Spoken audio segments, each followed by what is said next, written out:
नमस्कार दोस्तों, स्वागत है आपका इन्वेस्टिंग दर्पण यूट्यूब चैनल पर। और इस वीडियो में एक बड़ी अपडेट आपको एक्सिस बैंक स्टॉक पर देना चाहूँगा। बात करें 18 जुलाई की, तो 18 जुलाई यानी कि सैटरडे के दिन एक्सिस बैंक ने जो इनके Q1 के रिजल्ट्स हैं यह जारी कर दिए हैं और नंबर्स देखने में काफ़ी अच्छे लग रहे हैं। और निवेशकों के मन में भी यह सवाल हो सकता है कि नंबर्स अच्छे हैं तो इस स्टॉक में क्या किया जाए। तो फ्रेंड्स, स्टॉक को मैं साथ के साथ टेक्निकली भी आपको बताऊँगा, तो जिससे कि आपको पता चल पाएगा कि आपको इस स्टॉक में अपनी इन्वेस्टमेंट की रणनीति किस तरह से बनानी चाहिए। तो वीडियो काफ़ी जरूरी होने जा रही है और आपके लिए काफ़ी खास जानकारी इस वीडियो में आपको मिलेंगी। तो ऐसे में वीडियो को आप अंत तक देखिएगा, जिससे कि आपको एक्सिस बैंक स्टॉक से जुड़ी हुई सारी जानकारी अच्छी तरह से मिल सके। बात करें फ्राइडे यानी कि 17 जुलाई की, तो स्टॉक 1329 रुपये 40 पैसे पर क्लोजिंग देता हुआ देखने को मिला और 1.67% की स्टॉक में तेजी देखने को मिली है। बात करें एक्सिस बैंक की स्टॉक की, तो इसके पहले रिजल्ट्स देख लेते हैं, उसके बाद इसको टेक्निकली भी देखेंगे कि स्टॉक टेक्निकली हमें कैसा देखने को मिल रहा है। इससे पहले चैनल पर नए हैं तो चैनल को सब्सक्राइब कर लें, वीडियो अच्छी लगे तो वीडियो को लाइक करना भी ना भूलें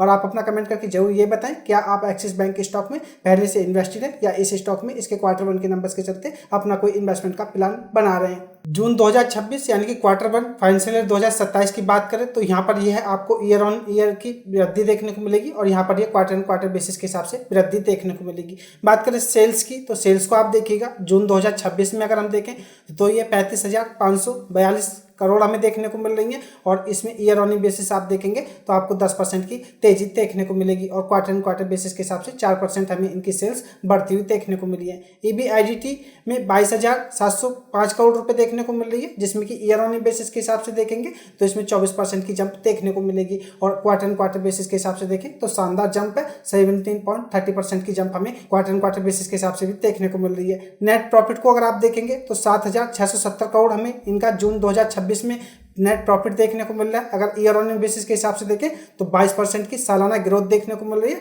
और क्वार्टर बेसिस के हिसाब से यह 0.4% की हमें तेजी नेट प्रॉफिट में देखने को मिली है। EPS को देखें तो 24.54 पर देखने को मिलता है। अगर हम ईयर ऑन बेसिस के हिसाब से देखें तो इसमें 22% का सुधार होता हुआ देखने को मिल रहा है। क्वार्टर बेसिस के हिसाब से भी 0.30% की हमें इसके EPS में भी बढ़ोतरी देखने को मिल रही है। तो अब बात करें एक्सिस बैंक के नंबर्स की, तो नंबर्स काफ़ी मजबूत देखने को मिल रहे हैं। सेल्स में 10% की जंप ईयर ऑन बेसिस के हिसाब से है। EBIDT की बात करें तो 24% की जंप देखने को मिल रही है। नेट प्रॉफिट में सालाना अगर हम देखें तो 22% की यह एक शानदार जंप है और EPS में हमें इनका 22% तक बढ़ता हुआ देखने को मिल रहा है। तो इसके नंबर्स को देख करके तो यही है कि नंबर्स काफ़ी अच्छे रहें और स्टॉक पर मंडे को इसके नंबर्स का असर भी देखने को मिलेगा। अगर हम डिटेल में देखना चाहें तो जैसा कि मैं आपको दिखाई चुका हूँ, मुनाफे में अगर हम देखेंगे तो बैंक का जो स्टैंड अलोन नेट प्रॉफिट है यह 5,806 करोड़ से बढ़ करके 7,114 करोड़ हो गया, जो कि 22.5% की सालाना वृद्धि दर्शाता है। अगर हम बात करें कासा की, यानी कि जो करंट अकाउंट और सेविंग अकाउंट है इनकी क्या स्थिति देखने को मिल रही है,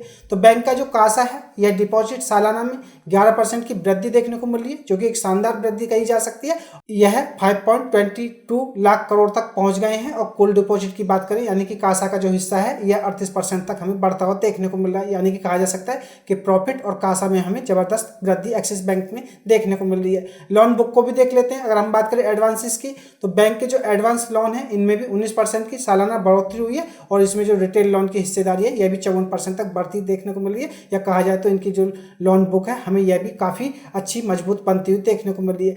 असेट्स क्वालिटी की बात कर लेते हैं। अगर असेट्स क्वालिटी की देखें तो इसमें भी सुधार देखने को मिल रहा है। ग्रॉस NPA इसका अनुपात 1.57% से घट करके 1.28% हो गया। यानी कि बात करें इनके NPA की तो यह भी हमें कम होते हुए देखने को मिल रहे हैं, जो कि अच्छी बात है। और नेट NPA को अगर हम देखें तो 0.45% से घट करके 0.39% पर आ गए। यानी कि कहा जाए तो कंपनी की जो असेट्स क्वालिटी है इनमें भी हमें काफ़ी अच्छा इंप्रूवमेंट होता हुआ देखने को मिल रहा है। बात करें NIM की, यानी कि नेट इंटरेस्ट मार्जिन की, तो आप इनको देखिएगा यह आपको किस तरह से देखने को मिलेंगे। अगर हम बात करें NIM की तो यह गिरकर 3.46 पर आ गया। पिछले साल की जो सामान्य तिमाही थी यह 3.80% था। मैनेजमेंट का कहना है कि यह मार्जिन जो है एक साइकिल बॉटम यानी कि न्यूनतम स्तर हो सकता है। यानी कि कहा जाए तो इनके जो NIM है हमें यह जरूर कमजोर देखने को मिल रहे हैं, लेकिन इस पर मैनेजमेंट का यही कहना है कि यह मार्जिन जो है जो साइकिल है यानी कि जो साइकिल चल रही है उसके हिसाब से इनका ये बॉटम होता हुआ देखने को मिल रहा है। या इनके जो NIM है 3.80% जो है इनका बॉटम बन चुका है या इससे कम और नहीं हो सकते। अगर हम बात करें निष्कर्ष की, तो कुल मिलाकर के जो एक्सिस बैंक के जैसा कि आपको नंबर भी दिखा चुका हूँ काफ़ी अच्छे देखने को मिल रहे हैं। बाजार के अनुमानों को पीछे छोड़ते हुए एक मजबूत तिमाही परिणाम पेश किए किए गए हैं, जिसमें कि लोन ग्रोथ और मुनाफे में अच्छी बढ़ोतरी देखने को मिल रही है। आशा करता हूँ अब आपको पता चल गया होगा कि एक्सिस बैंक के Q1 के फाइनेंशियल ईयर 27 के नंबर्स किस तरह से देखने को मिल रहे हैं। और वीडियो में आगे बढ़ने से पहले आपको एक बड़ी जानकारी देना चाहूँगा। अगर आप मार्केट में स्ट्रगल कर रहे हैं या आप मार्केट की साइकोलॉजी को नहीं समझ पा रहे हैं और लगातार नुकसान कर रहे हैं, तो फ्रेंड्स मैंने एक किताब लिखी है, स्टॉक मार्केट का किसान। यह किताब आपको स्टॉक मार्केट की साइकोलॉजी को समझने में काफ़ी हेल्पफुल होगी और इस किताब को पढ़ने के बाद आप मार्केट को भी अच्छी तरह से समझ पाएंगे। बात करें किताब की, तो फ्रेंड्स यह किताब उन निवेशकों के लिए काफ़ी अच्छी है जो मार्केट में स्ट्रगल कर रहे हैं या मार्केट में नुकसान कर रहे हैं, तो उनको यह किताब जरूर पढ़नी चाहिए। मैंने लिंक डिस्क्रिप्शन में दे दिए, अगर आप किताब मंगाना चाहते हैं तो आपको नीचे लिंक डिस्क्रिप्शन में मिल जाएंगी। आप ई बुक और पेपर फॉर्म में भी इस किताब को पढ़ सकते हैं। मैं आपको बस यही कहना चाहूँगा, आप एक बार इस किताब को जरूर पढ़िएगा, क्योंकि अगर आप मार्केट को अच्छी तरह से समझना चाहते हैं तो आपको यह किताब जरूर पढ़ना चाहिए। और फ्रेंड्स, अगर आप इस किताब को पढ़ लें तो आप कमेंट करके जरूर बताएं कि आपको यह किताब कैसी लगी और जो मार्केट की जर्नी है आपकी, उसमें यह कितनी हेल्पफुल हो सकती है। अब बात कर लेते हैं टेक्निकली कि टेक्निकली स्टॉक कैसा देखने को मिल रहा है। तो मैं एक्सिस बैंक का ये चार्ट लगा रखा है जो कि डेली चार्ट है, यानी कि हम डेली चार्ट पर एक्सिस बैंक के स्टॉक को देख रहे हैं। और फ्रेंड्स, बात करें स्टॉक की, तो स्टॉक का आप जो ये ट्रेंड देख रहे होंगे, ये आपको देख करके पता चल रहा होगा कि स्टॉक इस समय हमें अप ट्रेंड में बनता हुआ देखने को मिल रहा है। और जैसा कि हम बता चुके हैं आपको, अभी पीछे हमने देखा था इसके जो Q1 के रिजल्ट्स हैं काफ़ी धमाकेदार देखने को मिल रहे हैं। और इससे यही अनुमान लगाया जा सकता है, जैसा कि बाजार के जानकारों का भी कहना है कि नंबर्स उनके एस्टिमेट से भी काफ़ी अच्छे देखने को मिल रहे हैं। तो इसके चलते स्टॉक में हो सकता है मंडे को आपको अच्छी खासी गैप अप ओपनिंग भी होती हुई देखने को मिले। तो ऐसे में निवेशकों को इस स्टॉक में जल्दीबाजी में कोई भी गलत कदम उठाने से बचना चाहिए और जल्दीबाजी या एक्साइटमेंट में आकर के कोई भी उल्टी सीधी गलती करने से बचना चाहिए। बात करें स्टॉक की, तो फ्रेंड्स मैं आपको बताना चाहूँगा, इस स्टॉक में अगर हम बीते दिन देखें तो 1.67% की तेजी के साथ स्टॉक बंद होता हुआ देखने को मिला है। और यह तेजी काफ़ी अच्छे वॉल्यूम के साथ आती हुई देखने को मिली है, यानी कि कहा जा सकता है कि स्टॉक इस समय टेक्निकली हमें काफ़ी मजबूत होता हुआ देखने को मिल रहा है। और फ्रेंड्स, अगर हम यहाँ स्टॉक को देखें तो यह स्टॉक का एक हमें सपोर्ट लेवल देखने को मिल रहा है। यहाँ पर स्टॉक ये सपोर्ट ले रहा है जो कि 1300 रुपये के आसपास का लेवल है।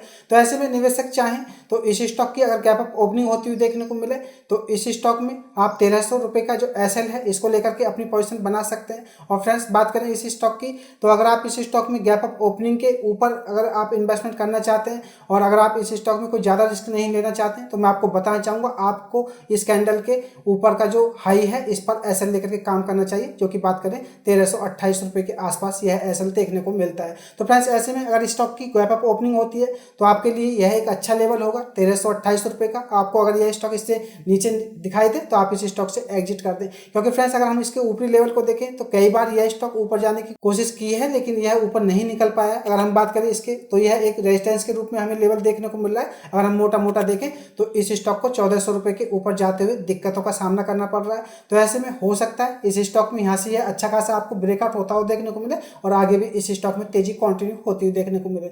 लेकिन जैसा कि आपको बता चुका हूँ, स्टॉक टेक्निकली देखें तो चार्ट पर मजबूत नजर आ रहा है और स्टॉक में हो सकता है इसके नंबर्स के चलते आगे तेजी भी देखने को मिले। लेकिन फ्रेंड्स, मार्केट में क्या होगा, कब होगा, कैसे होगा, इसके बारे में नहीं बताया जा सकता। तो ऐसे में जो भी निवेशक स्टॉक में काम करे वह समझदारी के साथ काम करे और एक्साइटमेंट में आकर के कोई भी उल्टी सीधी गलती करने से बचे। फ्रेंड्स, होता यही है, जब स्टॉक में अच्छी खबर होती है तो ऐसे में मुनाफा वसूली के चलते स्टॉक में गिरावट भी हो जाती है। तो आपको ऐसी गिरावट या ऐसी किसी भी घटना होने से पहले अपने आप को संभाल करके रखना भी बहुत ज़रूरी है। तो ऐसे में इस स्टॉक में आप अगर काम करना चाहते हैं या आप इस स्टॉक में आगे कंटिन्यू करना चाहते हैं तो आपको इन लेवल को जरूर ध्यान में रखना चाहिए। अगर आप इसमें शॉर्ट टर्म का एसएल देखना चाहते हैं तो 1328 रुपये आपके लिए एक अच्छा लेवल होगा। आपको अगर यह स्टॉक इससे नीचे दिखाई दे तो आप इस स्टॉक से एग्जिट कर दें। और अगर आप इस स्टॉक में थोड़ा लंबे समय का देखना चाहते हैं या चाहते हैं आप इस स्टॉक में थोड़ा और देख लें तो आप 1300 रुपये का एसएल लेकर के इस स्टॉक में काम कर सकते हैं। आशा करता हूँ अब आपको टेक्निकली पता चल गया होगा कि स्टॉक टेक्निकली कैसा देखने को मिल रहा है। अगर हम बात करें करंट मार्केट प्राइस की तो स्टॉक 1328 रुपये पर हमें देखने को मिल रहा है। तो ऐसे में स्टॉक में अगर कल गैप अप ओपनिंग होती है तो आपके लिए यह एक अच्छे एसएल के रूप में